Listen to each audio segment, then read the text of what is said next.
how does slavery work? You got one fat white guy on a plantation and you have 50 strong black slaves. How the hell does he keep them in line? Why don't they like kill him or beat him up or run away or something? They're way stronger than he is. You know, he might have a gun, but you know, he's going to sleep sometime.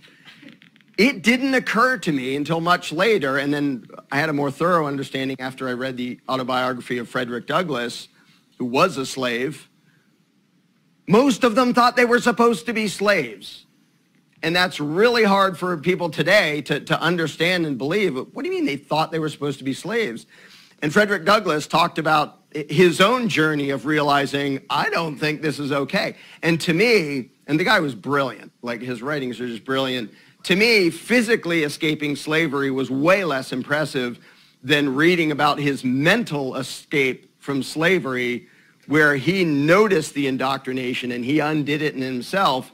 And then he tried to undo it in others, and he would argue with them, and a lot of the slaves would literally believe that to run away is immoral and constitutes stealing, because you're stealing yourself from the guy who rightfully owns you.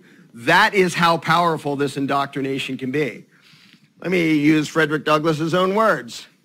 To make a contented slave, you must make a thoughtless one. It is necessary to darken his moral and mental vision, and as far as possible, to annihilate his power of reason. He must be able to detect no inconsistencies in slavery. That's the part of the quote you usually hear. I'm going to add what comes next. The man that takes his earnings must be able to convince him that he has a perfect right to do so.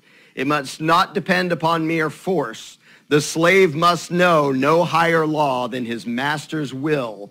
The whole relationship must not only demonstrate to his mind its necessity, but its absolute rightfulness. Now, we can look back and say, that was horrible. How did they ever believe it? Oop, it's tax time. And you're bad if you don't pay, because, hey, the man that takes your earnings has a perfect right to do so, doesn't he? Because it's law and taxation, and we voted, and there's all this mythology and constitutions and stuff. Ta-da, they have the right to take our money.